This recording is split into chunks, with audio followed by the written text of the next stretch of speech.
So here's part 2 of lesson 33. Sorry, I had to cut myself off in the first video because my mind was just working too fast and I wanted to make sure it was absolutely perfect for you. This is actually like the 5th or 6th time I've filmed part 2 because I don't like the way it's coming out. So this is like the 6th attempt. But what I'm gonna do is, what I did was I worked from my subtraction problem and I kind of like converted it into an addition problem. So the original problem we're working with is 8 3/12 minus 3 8/12. So that can kind of, knowing that addition and subtraction are inverse operations of each other, I kind of flipped it to be an addition problem. So it's basically read as 3 8/12 plus what? This is our unknown, right? Equals 8 3/12. So we're going to start at, our number line is going to start at 3 8/12. And it's going to, I'm going to actually end it at 8. And then I know that I need to get to 3/12 after 8. So we're going to deal with that in a minute. So now I need to think, I want to make a jump and get to a nice friendly number. Friendly number would be a whole number of 4, right? We know what friendly numbers are. We work with them all the time to increase our fluency during our math talks and everything like that. So how do I get from 3 8/12 to 4?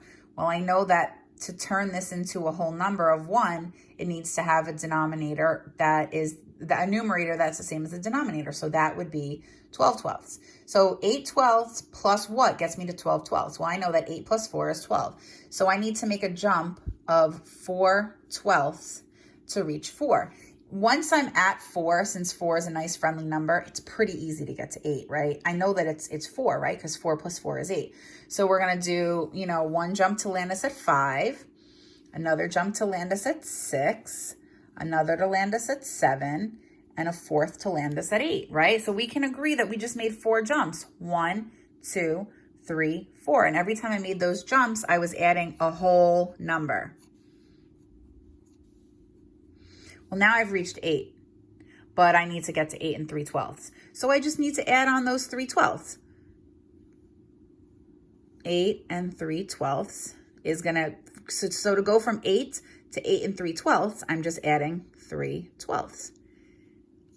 So now I need to just look at all my fractions and my whole numbers and add them up to get my answer. Okay, so I have 1, 2, 3, 4.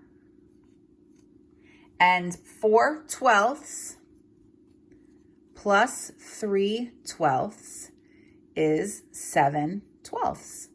All right. We never, ever, ever add these denominators. We only add the numerators and the denominator stays the same. So my answer is 4 7/12.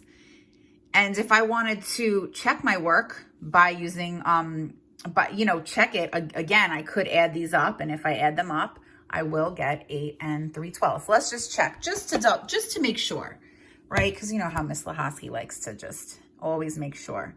So 3 8/12 plus 4 7/12 should be 8 3/12. So let's see.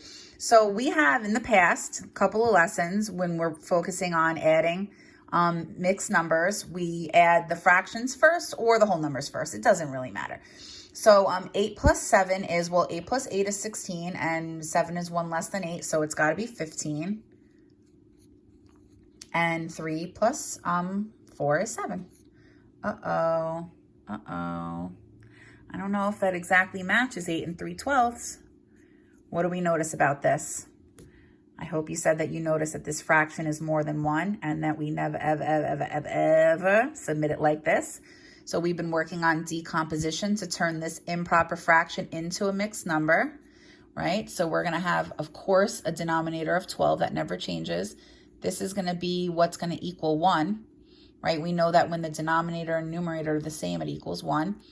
If I have 15/12 and I just used 12 of them, how many do I have left over? I have 3 left over. So basically what we're saying is 15/12 is the same as or equal to or equivalent to 1 3/12. And we have the whole number of 7 here.